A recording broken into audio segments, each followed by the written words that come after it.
Hello students, welcome to RM classes. इस chapter में हम स्टार्ट करने जा रहे हैं करंट इलेक्ट्रिसिटी चैप्टर के सेकंड जो वीडियो है वो। इससे पहले जो प्रीवियस वीडियो था उसमें हमने पोटेंशियल डिफरेंस डिस्कस किया और हमने इलेक्ट्रिक करंट क्या होता है उसके बारे में डिस्कस किया, फ्री इलेक्ट्रॉन्स के बारे में डिस्कस किया। तो इस वाले सेक्शन में हम रजिस्टेंस ऑनवर्ड्स लेंगे। जो ये चैप्टर है हमारा 34 पेज नंबर से 38 पेज नंबर तक। तो सबसे पहले हम ये समझेंगे कि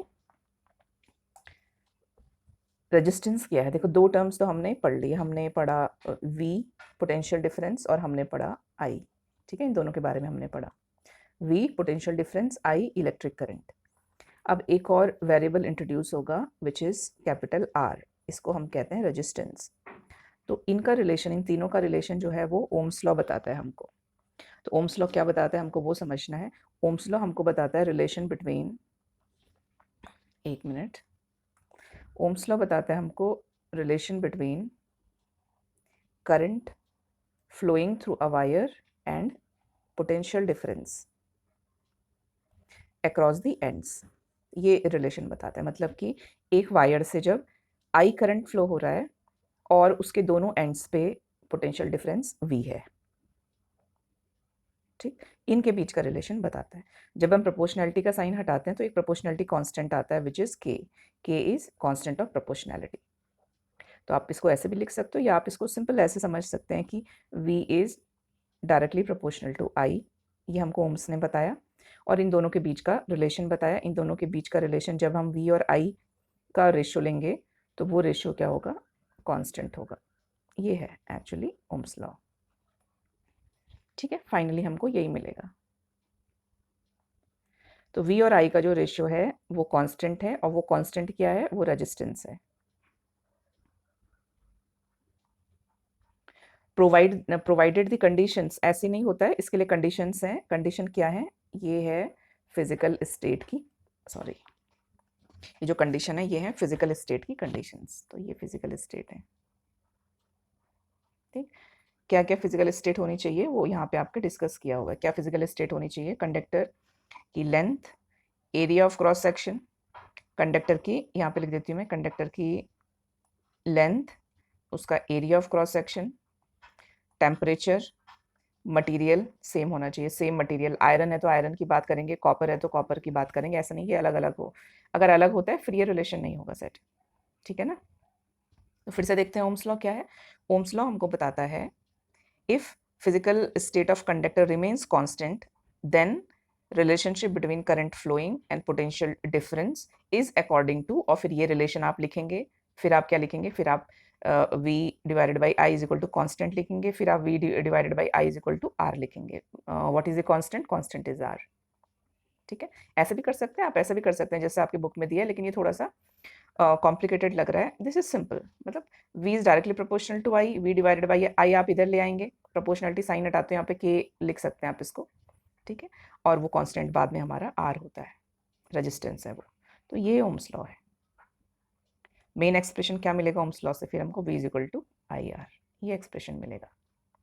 ऐसे करके लाते हैं तो फिर भी वो वही होने वाला है, आगे जाके वैसे ही होगा वो। देखो यहाँ पे अगर आप देखते हो तो यहाँ पे आई को आप v के पास ले जाते हो। ठीक है, यहाँ पे ये आपके आई को v 1/k h ऐसे करके हो रहा है ये। तो यहाँ पे 1/k इन्होंने r लिया है, तो v is equal to I R ऐसे। तो वही चीज़ है। यहाँ पे 1/k कांस्टेंट इसलिए लेना पड़ रहा है हमको क्योंकि यहाँ पे i इन्होंने इस तरफ लिखा है ना। तो आप रिलेशन क्या बनेगा इसमें, i डिवाइडेड बाई v बनेगा। i divided by v is equal to 1/k यहाँ पे लेना पड़ेगा आपको। ठीक है, क्योंकि अल्टीमेटली हमको v डिवाइडेड बाई i करना है, तो उल्टा हो जाएगा ना फिर वो। तो बेटर है हम इसको इस ढंग से समझें। v is directly proportional to i, v is equal to, यहाँ पे लिख देती मैं, तो प्रोपोर्शनलिटी का साइन हटेगा तो v इज इक्वल टू के आई। तो v divided by I is equal to k, which is constant, and what is the constant? Constant is resistance of the conductor, मतलब v divided by I is equal to, अभी मैं आपको अच्छे से बता देती हूँ, पेज में रुको।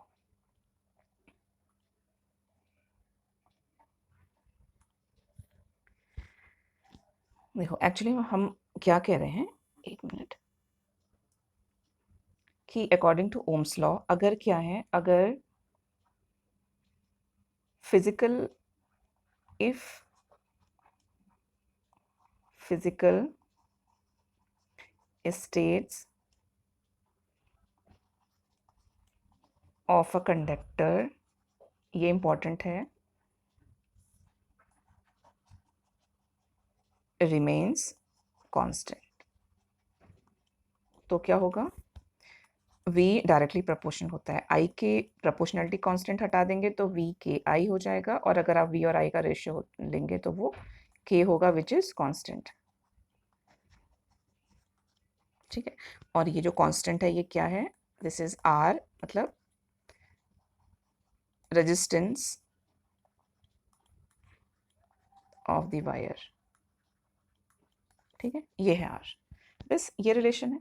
इसको हम ऐसे भी लिख सकते हैं, V is equal to I R. ये आप फॉर्मूला आपको याद रखना है। ऐसे ऐसे याद नहीं रहते तो आप ऐसे याद रख सकते हैं कि V और I का रेशियो R होता है विच इज कांस्टेंट, तो इसी को शफलिंग करके आप बना सकते हो कुछ भी। ठीक है, तो ये था इसमें, और हाँ फिर ऐसा यूनिट वगैरह ये देख लेते हैं।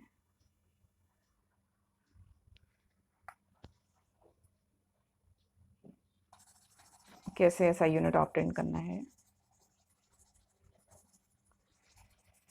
यहाँ पे, तो ये वो भी सिंपल है। देखो आई और वी की तुमको पता है पहले से, आई की एम्पियर होती है, वी की वोल्ट होती है, बोथ फॉर साइंटिस्ट, उनके ऑनर में उनकी यूनिट्स लिखी हैं, दीज आर एसआई यूनिट्स।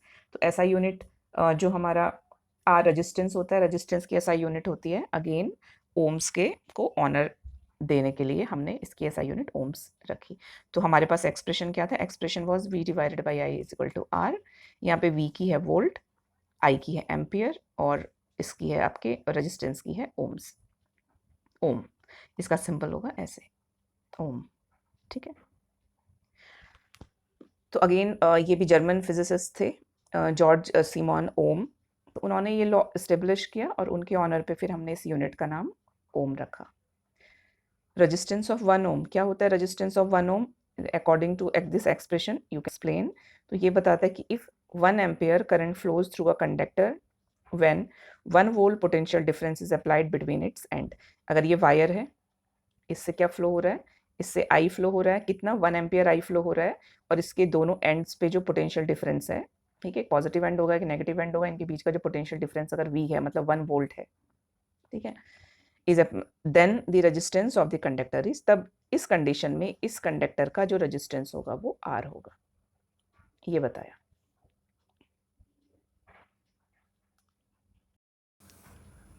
तो अभी हमने देखा कि रेजिस्टेंस का रिलेशन क्या है V और I से, लेकिन अभी समझेंगे कि है क्या रेजिस्टेंस। ठीक है, तो रेजिस्टेंस किसी वायर में कैसे डेवलप होता है उसके लिए हम समझते हैं, थोड़ा सा कॉन्सेप्ट समझेंगे इसका। तो कैसे डेवलप होगा वो देखेंगे हम। देखो होता क्या है कि किसी भी कंडक्टर में large number of free electrons होते हैं। ठीक है, और ये जो फ्री इलेक्ट्रॉन्स है ये कैसे मोशन करते हैं, रैंडमली मूव करते रहते हैं, मतलब इधर से इधर से इधर से, ऐसे ये रैंडमली मूव करते रहते हैं इधर उधर। When a potential difference is applied between the two ends of the conductor, तो अगर ये कंडक्टर का वायर है और इसके दोनों एंड्स पे अगर हम अप्लाई कर रहे हैं पोटेंशियल डिफरेंस, मतलब हम इसको सपोज किसी बैटरी से ऐड कर रहे हैं, फिर क्या होता है, फिर ये इलेक्ट्रॉन क्या करते हैं, ये इलेक्ट्रॉन मूव करना स्टार्ट करते हैं। क्या स्टार्ट करते हैं ये इलेक्ट्रॉन्स मोशन स्टार्ट करते हैं। और मूव कैसे करते हैं ये लोअर पोटेंशियल मतलब नेगेटिव वाले एंड से हायर पोटेंशियल मतलब पॉजिटिव एंड की तरफ फ्लो करते हैं। ठीक है, नेगेटिव से पॉजिटिव की तरफ फ्लो करते हैं। The directional motion of electron causes the flow of current, और यही जो इलेक्ट्रॉन का जो डायरेक्शन है नेगेटिव से पॉजिटिव की तरफ, यही करंट फ्लो के लिए रिस्पॉन्सिबल होते हैं। और करंट फ्लो कैसे होता है मैंने बताया था, पॉजिटिव से नेगेटिव, उल्टा मतलब इसके पॉजिटिव से नेगेटिव होगा। अब ये तो हो गया कि करंट फ्लो हो रहा है, लेकिन रेजिस्टेंस की बात कर रहे हैं हम तो रेजिस्टेंस यहाँ से एक्सप्लेन करेगा कि मूविंग इलेक्ट्रॉन, अब ये इलेक्ट्रॉन मूव हो रहे हैं, मूविंग इलेक्ट्रॉन क्या करते हैं, वो एटम को स्ट्राइक करते हैं। क्या करते हैं, एटम को स्ट्राइक करते हैं। जो भी उसके रास्ते में आते हैं, जो भी उसके पाथ में आएंगे उनको वो हिट करते हैं वो इलेक्ट्रॉन्स। ये इलेक्ट्रॉन यहाँ से मूव कर रहा है, ये एटम है, ये इसको हिट करेगा, इस एटम को हिट करेगा। तो ऐसे ऐसे में क्या हो रहा है, ये कोलाइड हो रहे हैं, कोलिजन हो रहा है इनके बीच में। ये कोलिजन हिंड्रेंस प्रोवाइड करता है, मतलब रोकता है। ये किसको रोकता है? फ्लो ऑफ इलेक्ट्रॉन को। तो फ्लो ऑफ इलेक्ट्रॉन को रोकेगा तो क्या मतलब कि करंट को रोक रहा है एक तरीके से। अपोज ऑफ द करंट आपको इसमें शो होगा, अपोज करेगा ये करंट को, सॉरी, ठीक है। क्या करेगा? अपोज करेगा। ये किसको अपोज करेगा? करंट को। तो करंट के अपोज को ही हम रेजिस्टेंस कहते हैं। बस ये याद रखना, किसको कहते हैं हम रेजिस्टेंस? करंट के अपोज करने को। ये वाली जो चीज़ है ये रेजिस्टेंस है। कोई भी आपका सब्सटेंस जो फ्लो ऑफ इलेक्ट्रॉन्स को अपोज करता है उसको ही हम कहते हैं कि उसका रेजिस्टेंस है ये, उसको ही हम रेजिस्टेंस कहते हैं। तो ये जो मैंने मार्क किए ये 3 इसमें इंपॉर्टेंट है। अब एक टर्म आता है स्टूडेंट विच इज रेजिस्टिविटी, यहाँ पे है ये।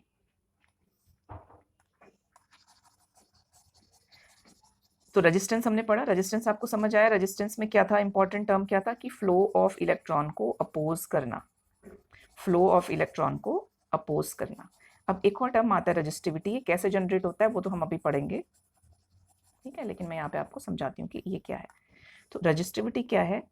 अगेन फिजिकल कंडीशंस अगर सेम होती हैं at a given temperature, temperature change नहीं होना चाहिए, तो रेजिस्टेंस का ये मतलब ये वायर है, सपोज ये वायर है, तो इस वायर की लेंथ का, इस वायर का एरिया ऑफ क्रॉस सेक्शन का और रेजिस्टेंस का एक रिलेशन होता है, ठीक है।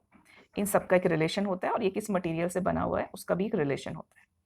तो इन सारे रिलेशन से एक टर्म अराइज होता है विच इज रेजिस्टिविटी, वो हम अभी पढ़ेंगे हम। रेजिस्टिविटी किसी मटेरियल की स्पेसिफिक प्रॉपर्टी होती है। क्या होती है रेजिस्टिविटी? स्पेसिफिक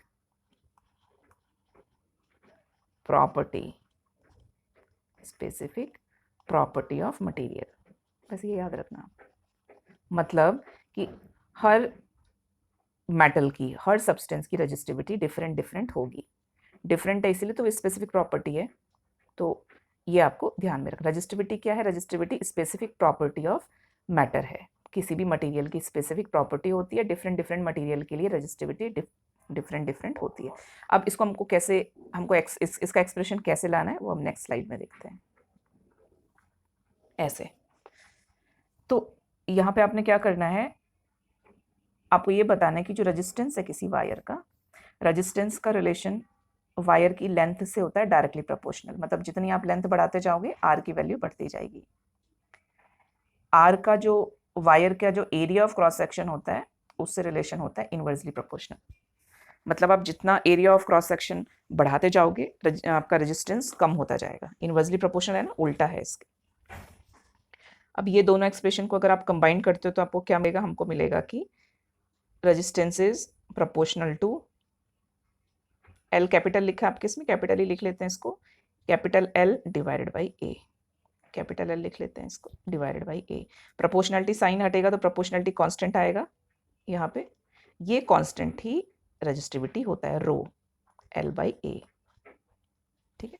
तो ये प्रोपोर्शनलिटी कांस्टेंट है, रो, ठीक है। ऐसे आपने ये आपको दिया भी है यहाँ पे, इस तरीके से ये हमको रिलेशन इसको सेट करना होता है। कैसे प्रोनाउंशिएट करते हैं इसको? इसको लिखते हैं रो, RHO, और इसका सिंबल ऐसे होता है। यही सिंबल हम डेंसिटी के लिए भी यूज़ करते हैं आगे जाके, और ये हमारा रेजिस्टिविटी का भी सिंबल है। दिस इज प्रोपोर्शनलिटी कांस्टेंट इस एक्सप्रेशन में, और इसको हम रेजिस्टिविटी ऑफ मटेरियल कहते हैं। तो रेजिस्टिविटी की जो यूनिट होगी वो ओम मीटर होगी। अभी कैलकुलेट करेंगे कैसे होगी रेजिस्टिविटी। यहाँ से डेफिनेशन है इसकी, it is the specific property of material, और इसकी जो SI यूनिट है वो ओम मीटर है। तो कर लेते हैं, देखो यहाँ पे। तो ये हमारा फाइनल एक्सप्रेशन है, ये वाला R is equal to rho L divided by A, और रो को लेफ्ट साइड लाएंगे तो rho is equal to R into A divided by L। अब हमको इसकी SI यूनिट निकालनी है।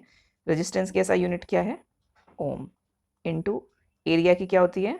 Metre square, divided by length की कितनी होती है? मीटर।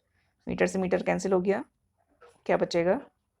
ओम मीटर, ठीक है। ऐसे अगर आता है तो आपको ऐसे इसको कैलकुलेट करना है। नेक्स्ट है स्टूडेंट इलेक्ट्रिक सर्किट।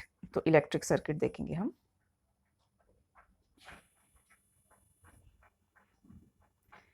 ये इसमें समझा देती हूँ मैं आपको इलेक्ट्रिक सर्किट। तो एक तो डेफिनेशन है, ये क्वेश्चन भी है शायद आपके पास कि व्हाट इज इलेक्ट्रिक सर्किट। तो कॉन्टिन्यूअस पाथ, इसमें देखो एक टर्म आ रहा है, क्या आ रहा है? Continuous path. कैसा पाथ है ये? Continuous path of an electric current. इतना मार्क करेंगे। Conducting wire connected to two ends of the cell and other resistance is called electric circuit. तो यहाँ से लेके यहाँ तक, इसमें ये यहाँ से लेके और यहाँ तक, this is the definition. Circuit क्या है? Which is depicted in the figure, इसमें बना रखे, इसमें बहुत सारे कंपोनेंट्स हैं, उसको हम डिस्कस करते हैं अभी। इससे मैं समझा देती हूँ।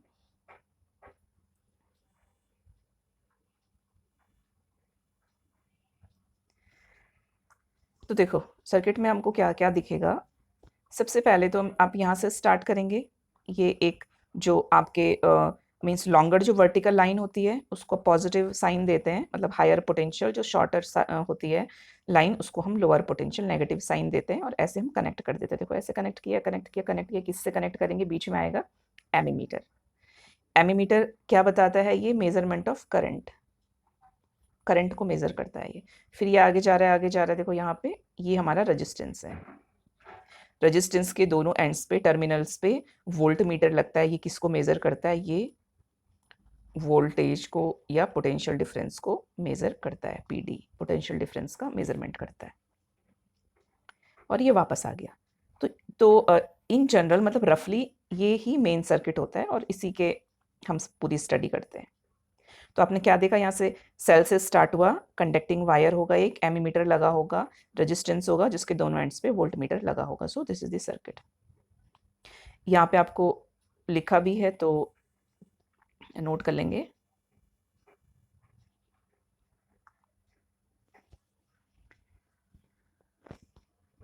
ये लिखा है यहाँ पे कि जो एमीमीटर है it is used to measure current.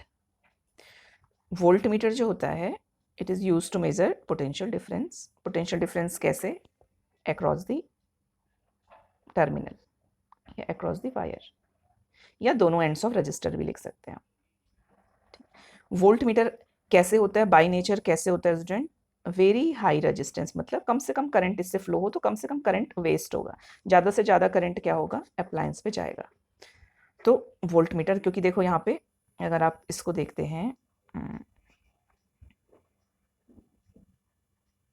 यहाँ पे अगर देखते हैं ना, तो आप देख रहे हो कि ये करंट फ्लो है, करंट फ्लो है। करंट आपका दो उस पार्ट में डिवाइड हो जाएगा। एक करंट वोल्ट मीटर में जा रहा है, एक करंट हमारे रेजिस्टेंस में जा रहा है।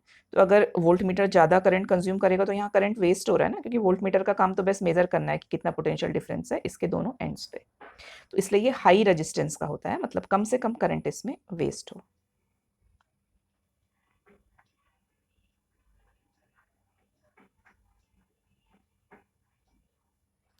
बाकी ये मैंने आपको बता दिया था।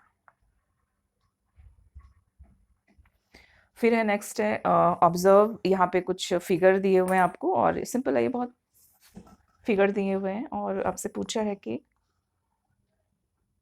क्या करेक्ट है, क्या इसमें रॉन्ग है, वो सब पूछा है। तो point out mistakes in figure above, और why are bulb figure B C D below not lighting up. तो पहले इसको देख लेते हैं। पॉइंट आउट, अच्छा मिस्टेक्स इन द, ये इस वाले फिगर में मिस्टेक्स बतानी है कि इसमें क्या मिस्टेक्स हैं।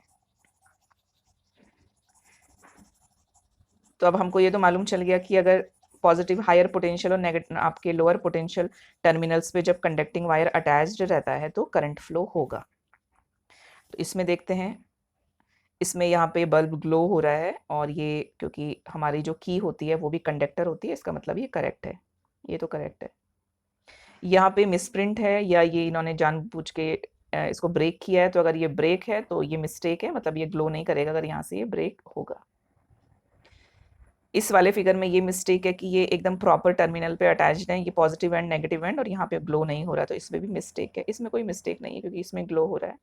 फिर से यहाँ पे इन्होंने इसको ब्रेक किया हुआ है, मतलब अगर ये मिसप्रिंट है तो कोई बात नहीं, और अगर ब्रेक है तो फिर ये भी मिस्टेक है कि यहाँ पे ग्लो नहीं होगा। ये सही है, यहाँ पे ग्लो होना चाहिए, लेकिन यहाँ पे लिखा हुआ है piece of rubber. Piece of rubber क्या होता है? ये इंसुलेटर होता है, कंडक्टर नहीं होता है। दिस इज इंसुलेटर, मतलब बल्ब ग्लो नहीं होना चाहिए, ठीक है। तो इन केसेस में ये यहाँ पे मिस्टेक है, इतनी सारी मिस्टेक्स हैं ये, इससे भी ग्लो नहीं होना चाहिए। अब नेक्स्ट यहाँ पे क्यों लाइटिंग नहीं हो रही है बी सी डी पे, तो बी पे हम पहले चेक करेंगे कि बी पे क्यों नहीं हो रही है, क्योंकि यहाँ से वायर डिस्कनेक्टेड है। सी पे क्यों नहीं हो रही है, क्योंकि सी पे यहाँ पे वायर डिस्कनेक्टेड है। डी पे क्यों नहीं हो रही है, क्योंकि बस एक एंड पे ही दोनों टर्मिनल, दोनों वायर्स को यहाँ पे इन्होंने ऐड किया है, ठीक है। तो पॉजिटिव एंड पे ही दोनों ऐड किया, इसलिए यहाँ पे भी नहीं होगी ग्लो। तो ये टेबल भी इंपॉर्टेंट है स्टूडेंट, समझ लेते हैं एक बार, क्योंकि हायर क्लासेस में भी ये हमेशा ही आपको काम आएगा फिजिक्स, जब आप करंट इलेक्ट्रिसिटी पढ़ेंगे। तो इसमें सिंबल्स हैं कंपोनेंट के जो इलेक्ट्रिक सर्किट में यूज होते हैं, और वो सिंबल्स हमको याद रखना है। एक बार देख लेते हैं क्या सिंबल्स हैं ये। तो ये यहाँ से स्टार्ट हो रहे हैं।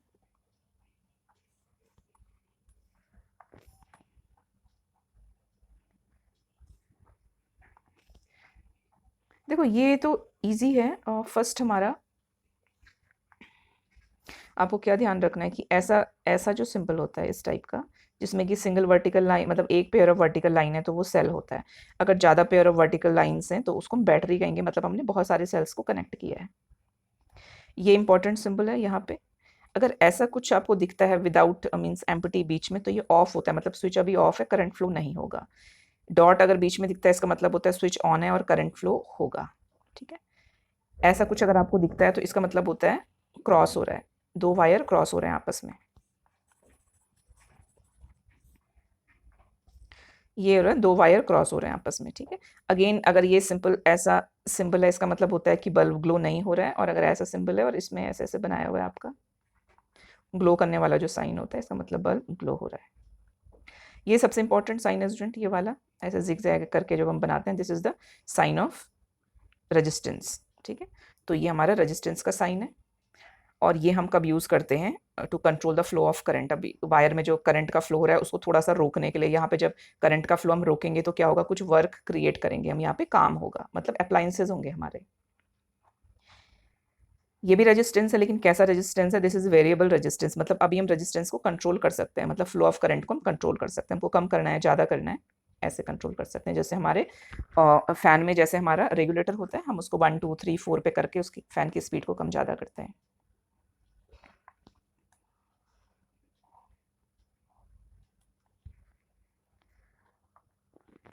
बाकी आएगा हमारा, ये दोनों हमने पढ़े अभी। एमीमीटर का सिंबल ऐसे होगा, इसके भी प्लस माइनस एंड्स होंगे। वोल्टमीटर का सिंबल होगा, इसके भी प्लस माइनस एंड्स होंगे।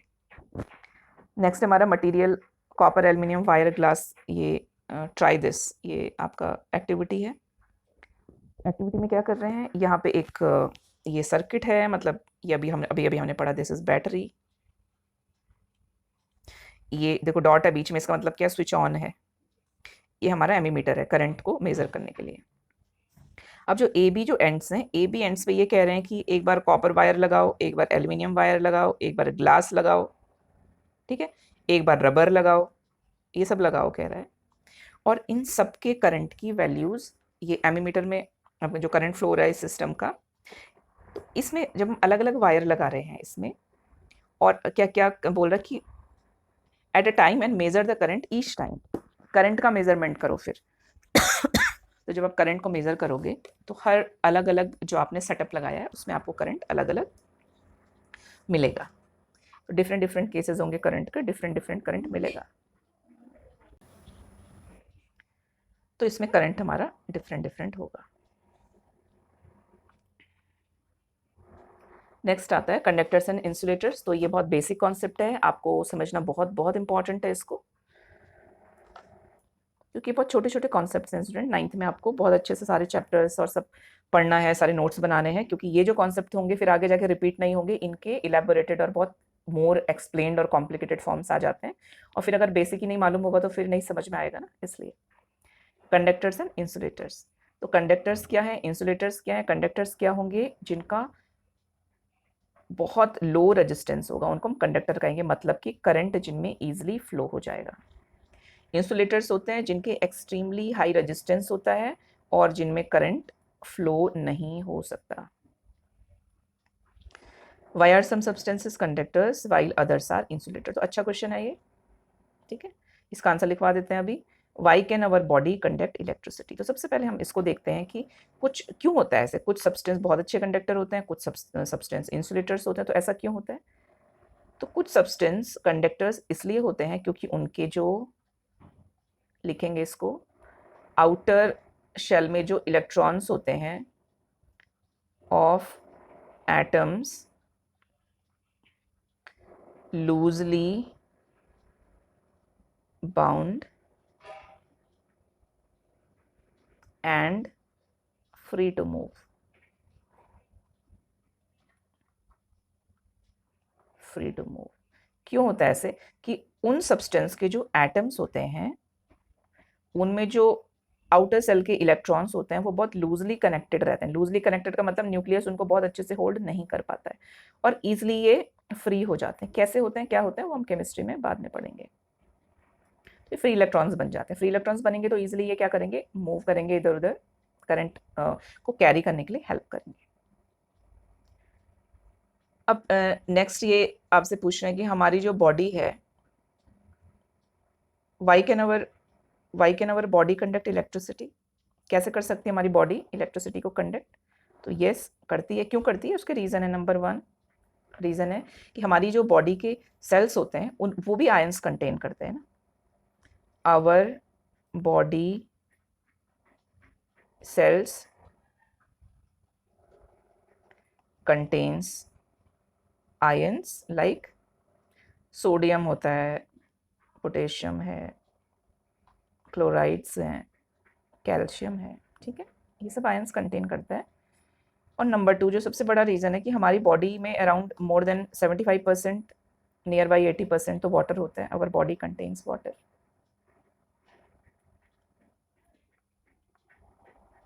और वाटर कैसा है? एक पोलर सॉल्वेंट है, मतलब वाटर हेल्प करता है आयनाइज करने के लिए और खुद भी वो पोल्स होते हैं उसके पास खुद भी। तो ये 2 रीज़न है हमारी बॉडी करती है कंडक्ट। अपने सराउंडिंग में जितने भी कंडक्टर्स इंसुलेटर्स हैं अपने चारों तरफ देखो और आप उसकी लिस्ट बनाओ। तो बना सकते हो आप। जो जिस टेबल में पढ़ रहे हैं वो वुड का है, वो इंसुलेटर होगा। जिस पेन से आप लिख रहे हो प्लास्टिक का है, वो इंसुलेटर होगा।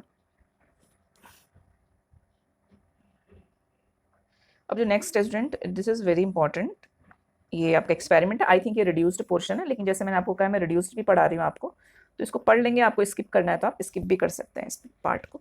तो experimental proof of Ohm's law, कैसे एक्सपेरिमेंटली आप प्रूव करेंगे, यहाँ पे फिर से सर्किट को एक्सप्लेन किया हुआ है। ये सब आपको मालूम है, ऑलरेडी एक्सप्लेन है। मैं एक बार बता देती हूँ आपको कि यहाँ पे इधर इधर हमने बैटरी लगाई है। देखो ये बैटरी है, ये बैटरी का पोटेंशियल डिफरेंस है। सबका अपना अपना अलग अलग पोटेंशियल डिफरेंस है। अब ये क्या कर रहे हैं यहाँ पे, ये सेम भी हो सकता है, आपको जो एक्सपेरिमेंट में दिया होगा वो सेम दिया हुआ है। 4 सेल्स जो है हमारे कनेक्टेड विद द सेम जो पोटेंशियल डिफरेंस है 1.5 वोल्ट, 1.5 वोल्ट, 1.5 ऐसे है। अब ये कनेक्टेड है यहाँ पे रेजिस्टेंस से। रेजिस्टेंस के दोनों टर्मिनल स्पेस का पोटेंशियल डिफरेंस मेजर करने के लिए यहाँ पे हमने वोल्ट मीटर लगाया है, बीच में इधर हमने एमीमीटर लगाया है और ये की है हमारी। अब ये ऑन है। ऑन है मतलब कि करंट फ्लो हो रहा है। करंट फ्लो कैसे होगा? पॉजिटिव से स्टार्ट होगा। तो पॉजिटिव से स्टार्ट हो रहा है देखो, और नेगेटिव की तरफ जाएगा इसे। इतना क्लियर है?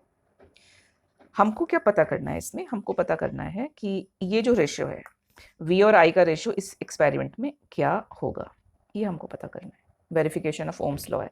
तो वेरिफिकेशन ऑफ ओम्स लॉ आप लिखेंगे कि ओम्स लॉ वेरीफाई करता है कि V divided by R by I is equal to R होता है, विच इज कांस्टेंट। क्या वैल्यू आनी चाहिए? कांस्टेंट, एक ही वैल्यू आनी चाहिए। तो वो हम चेक करेंगे इसमें, कांस्टेंट वैल्यू आनी चाहिए। ठीक है, तो सबसे पहले हम क्या करेंगे कि हम जो कनेक्ट कर रहे हैं स्लाइडर को, वो हम पहले एक फर्स्ट उससे कर रहे हैं कनेक्ट। कैसे, यहाँ से मैं एक बार बता देती हूँ फिर करते हैं।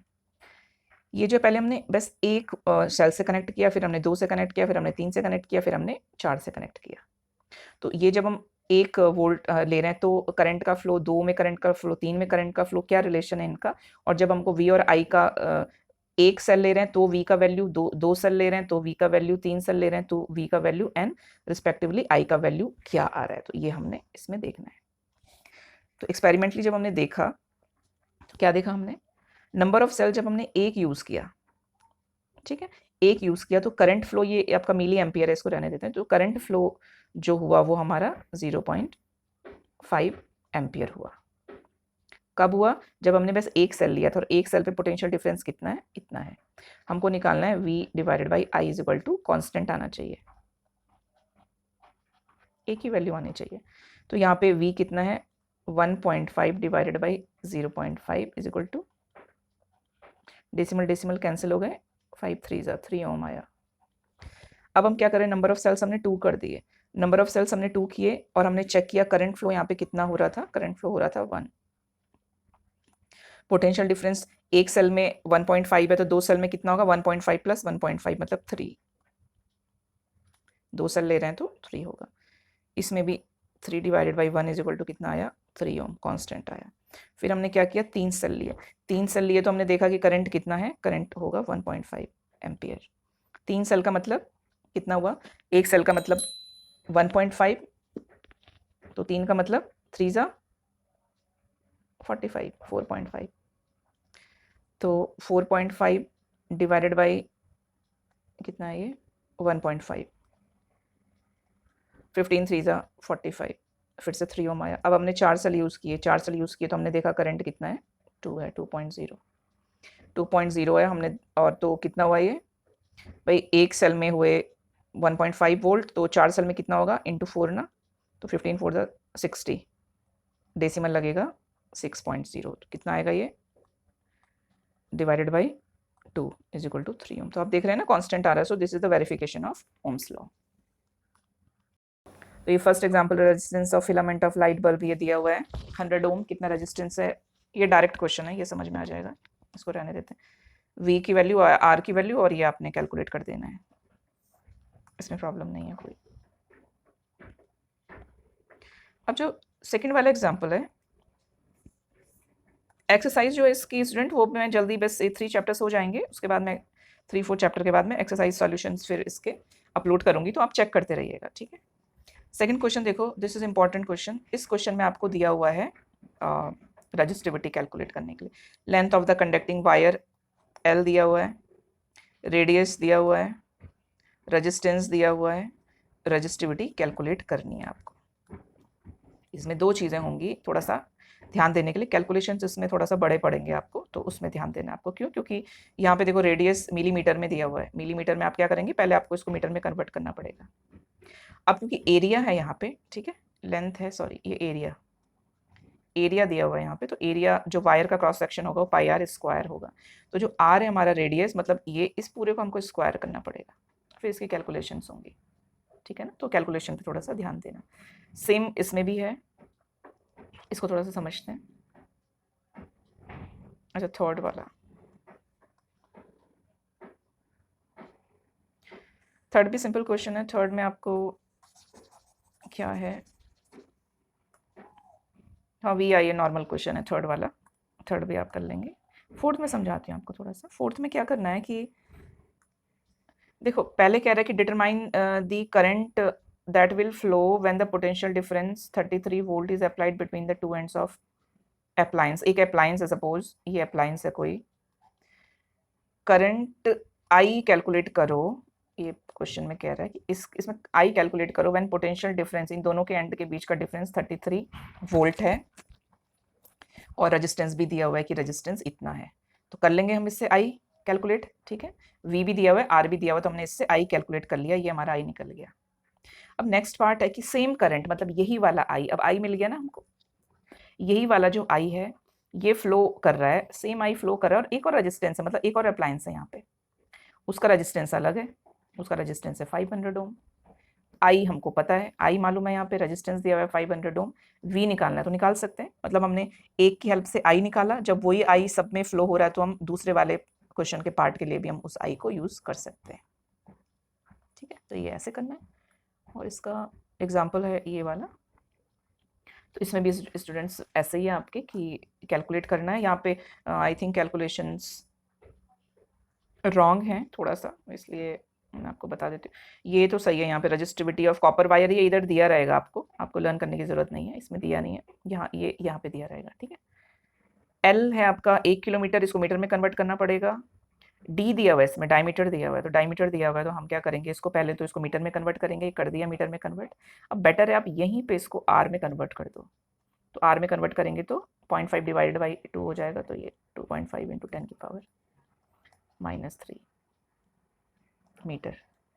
यहाँ पे आर में डिवाइड कर दो, इतना कुछ करने की ज़रूरत नहीं है, सीधे हम डायरेक्ट पाई आर स्क्वायर में वैल्यू रख देंगे। मतलब ये वाला फार्मूला लो, ये वाला फार्मूला लो, इसकी वैल्यू रखो, इसकी वैल्यू रखो, और इसकी सीधे पाई आर स्क्वायर में वैल्यू रखो। एक बार कैलकुलेट करके खुद से देखिए आप, तो ये हो जाएगा आपका 3.14 इंटू 0.25 इंटू 10 की पावर -3 का स्क्वायर।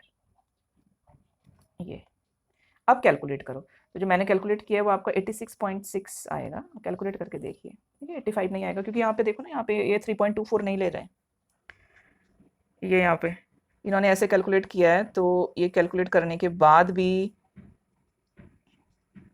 ये तो आपका 5 आएगा ना, यहाँ पे 25 डिवाइडेड बाई 4 आएगा, 2 नहीं होगा, वो 25 डिवाइडेड बाई 4 है आपके।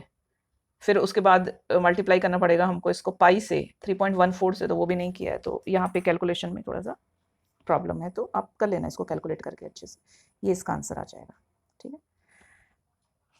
तो स्टूडेंट आज के लिए इतना होता है, फिर इसके बाद हम अरेंजमेंट्स पढ़ने वाले हैं, कितने इफेक्टिव आपके effective resistance, series connection and parallel connection.